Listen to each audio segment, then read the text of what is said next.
Qual é a importância da ciência de base? Neste vídeo eu vou contar uma historinha de um matemático abstrato que adorava espaços métricos, teoria dos conjuntos, e essa historinha ela é também da Segunda Guerra Mundial.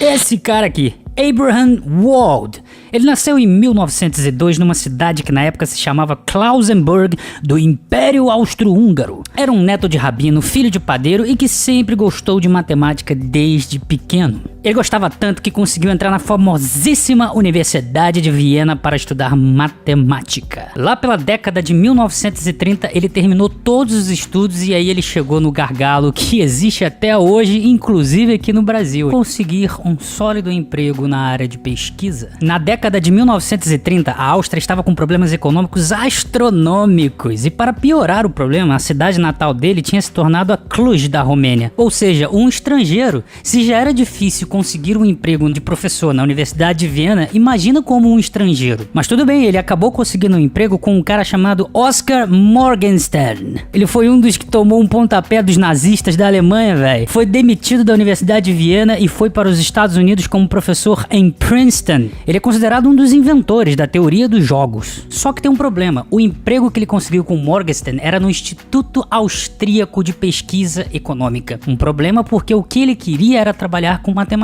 pura. Mas tudo bem, era um emprego só para sobreviver, certo? Ele chegou até a conseguir uma oportunidade no Instituto de Economia em Colorado Springs, nos Estados Unidos. Logo ele percebeu que tudo estava o consumindo ali, porque, bom, o cara queria trabalhar com matemática pura, mano, e ele via que tudo estava puxando ele para o mercado. Só que teve um problema: os nazistas conquistaram a Áustria. E bom, acho que eu vou ali para Colorado Springs mesmo, sabe? Aí, sabe aquela oportunidade que tinha aí em Colorado? Ainda tá de pé? Será que eu ainda posso ir? O cara era bom demais, tanto que ele conseguiu uma cadeira de estatística em Columbia, em Nova York. E é aí que a brincadeira começa. Todo mundo aqui conhece, ou pelo menos já ouviu falar, do Projeto Manhattan, certo? A bomba atômica. Em algo parecido com isso, havia também um grupo chamado de SRG, Statistical Research Group, o Grupo de Pesquisa Estatística. Wald esteve nesse grupo durante a Segunda Guerra Mundial.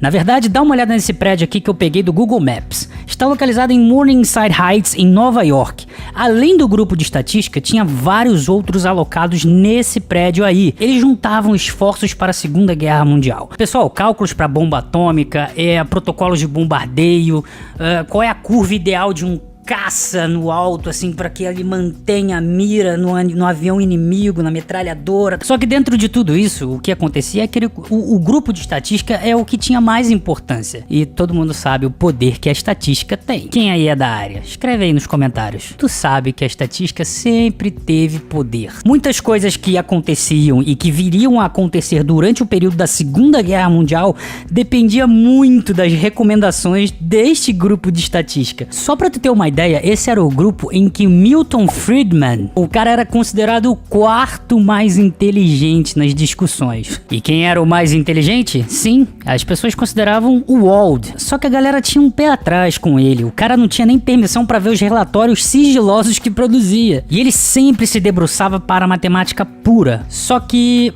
a gente tinha Hitler, Mussolini, Hirohito, enfim, o eixo.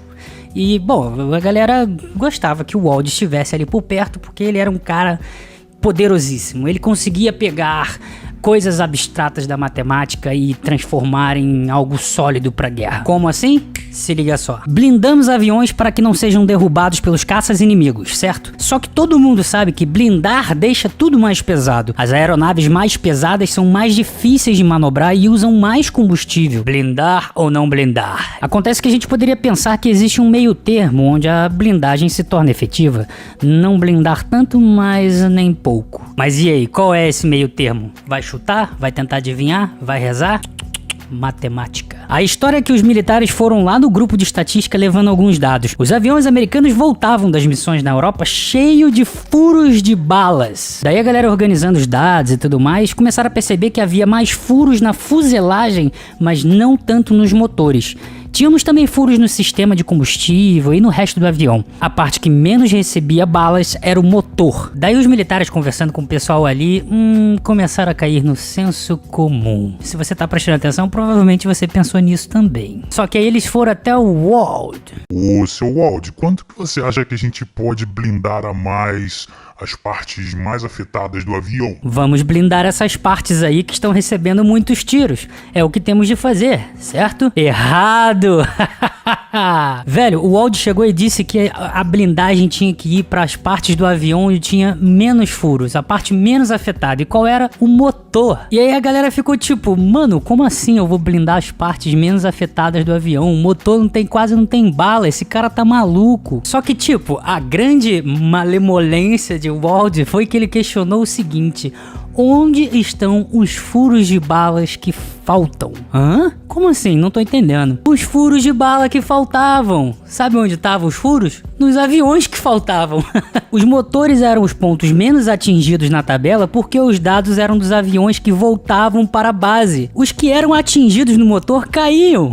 A grande quantidade de aviões que retornava à base com a fuselagem toda estraçalhada mostrava que na verdade sobreviviam e voltavam para a base. A analogia para entender melhor é que é o seguinte: se você for num hospital e dar uma olhada lá na recuperação das pessoas que são atingidas por bala, você vai ver que tem muito mais gente com furos de bala nas pernas do que no peito. Mas isso não ocorre porque as pessoas são pouco atingidas no peito, e sim porque as pessoas atingidas no peito não se recuperam, elas morrem. A blindagem vai para onde não estão os furos. O Wald deixou todo mundo boquiaberto. Esse é o cara. A ideia foi empregada até na Guerra da Coreia, na Força Aérea, na Guerra do Vietnã, a Marinha. Olha, você pode até achar que a pesquisa aplicada deveria receber mais dinheiro porque tem retorno a curto prazo, a médio prazo, desenvolve a economia, cria novos produtos, serviços e tudo mais. Ok, você pode até achar isso, mas nunca, jamais subestime o poder de uma mente que trabalha nas ciências puras, ciência de base. Isso deve ser valorizado. Deixe os caras e as caras quietos e quietas lá no canto deles, estudando as coisas abstratas do universo. Em algum momento você irá precisar dessas pessoas, seja para qualquer fim que for.